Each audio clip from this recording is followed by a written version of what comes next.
Ok, so Voltors 2 es el último álbum de la leyenda en decadencia Kanye West, y más que una típica reseña, quiero que esto sea una suerte de video ensayo en el cual me perderé por laberintos existenciales, laberintos que espero que sean fructíferos para algunos de ustedes, para que dialoguen internamente sobre la existencia de discos como este y pensemos a grandes rasgos en el estado de la cultura, ¿no? Porque no me interesa caer en lugares comunes y decir lo que ya dije en Voltors 1 y que es totalmente aplicable para este disco. Cosas como que la mezcla es un desastre. No quiero especificar que en el cuarto tema, en el segundo 36, el hi-hat suena opaco y es un desastre y que no tiene razón de ser, porque todo esto ya lo sabemos. Ya sabemos que la escritura de Kanye está en decadencia, ya sabemos que en materia de delivery apenas en temas lo que hace es balbucear, y ya todos sabemos las fallas técnicas, creativas, de fondo y forma, y eso lo tenemos claro, nadie se chupa el dedo. Ahora sí vamos al centro de este video. A ver, quiero partir con la definición de parásito, que es la siguiente: dicho de un organismo animal o vegetal que vive a costa de otro de distinta especie, alimentándose de él y depauperándolo sin llegar a matarlo. Ok, no nos interesa ir al fondo de qué significa biológicamente en rigor un parásito, pero supongo que muchos de ustedes tienen una idea de lo que es.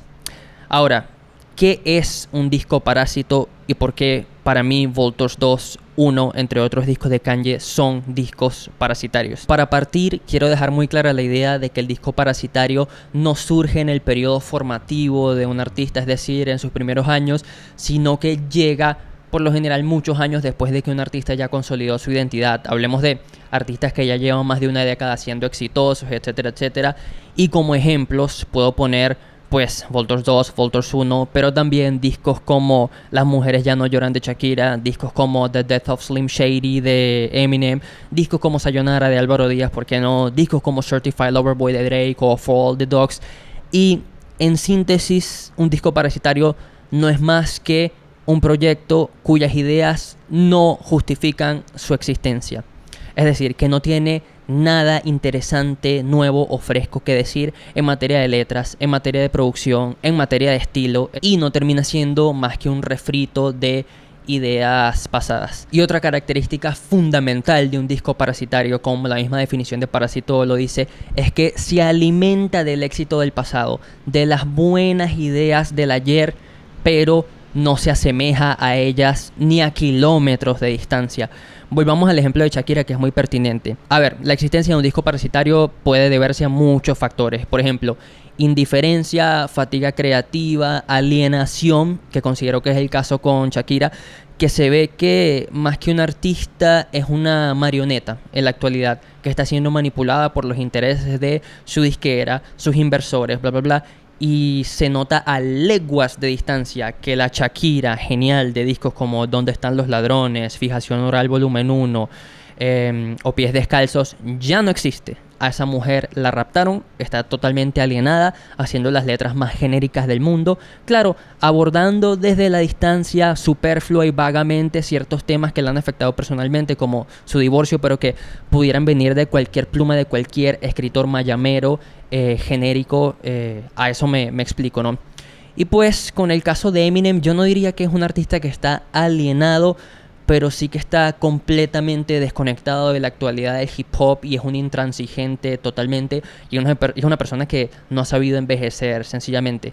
He notado un patrón con muchos artistas de más de 40 años, y es que en la actualidad claramente están sacando sus peores discos. Como ya mencioné, Kanye, Eminem y Shakira son fieles pruebas de aquello, y son artistas que están activamente produciendo discos parasitarios uno tras otro. A ver, ahora acá quiero abrir un paréntesis para ilustrar un par de ejemplos y que tengamos más clara la diferenciación de términos.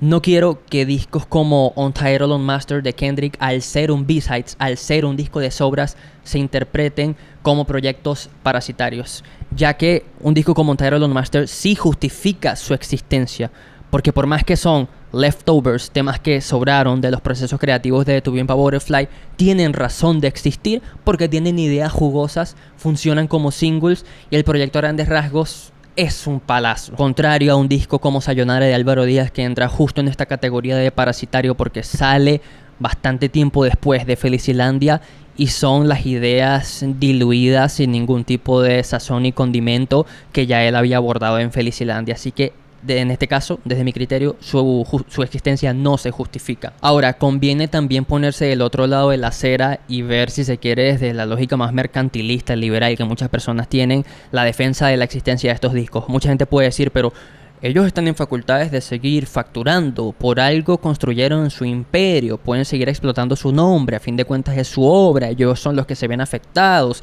pero si los discos venden porque son parásitos, tienen razón de existir, bla bla bla bla bla. Y entiendo, mas no comparto. No me parece una postura noble defender un disco sencillamente porque está hecho para vender. Para mí el arte es lo más sagrado, la música es intocable y la música está arriba de cualquier artista. Es decir, esto es muy fuerte, pero Michael Jackson pudo o no haber existido, Miles Davis pudo o no haber existido, Kendrick Lamar pudo o no haber existido, Kanye West pudo o no haber existido, y la música seguiría siendo la música, y creo que muchos estamos de acuerdo bajo esa línea. Entonces ya es un tema de principios y por ende, desde mi criterio, los discos parasitarios no se justifican y no tienen razón de existir, como pienso de Vultures 2. Quisiera finalizar citando un par de ejemplos de discografías que considero loables y que, al tenerlas muy frescas porque las he estado visitando mucho, puedo hablar con criterio. Quiero hablar de una discografía en el marco del hip hop y una fuera del marco del hip hop. Voy a empezar hablando de Kendrick Lamar claramente. Para mí esta discografía es noble y loable, mas no perfecta. Ojo con esta distinción, ya que al ser un producto artístico hecho por humanos, la etiqueta de perfección no es justa y es más una quimera, a mi parecer.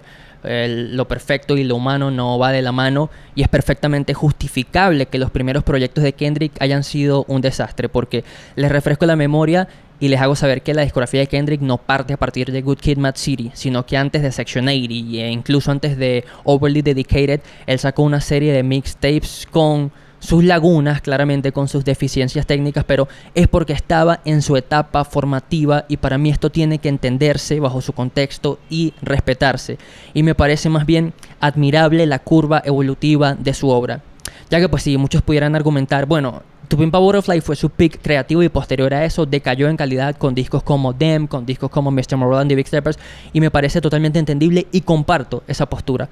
Pero acá, yendo a la profundidad del asunto, es donde se pone todo más interesante, porque puede que Them sea menos admirable en cuanto a su ambición creativa, pero lo que no se puede decir es que no tiene una justificación para existir, ya que es un concepto distinto, refrescó las ideas de Kendrick, y lo mismo sucedió con Mr. Morale and the Big Steppers. Puedes decir que es un buen, que es un mal disco bajo el contexto de la discografía de Kendrick claramente, pero lo que no se puede decir es que el tipo no trató de aportar algo nuevo, y para mí esta es la clave de toda esta discusión.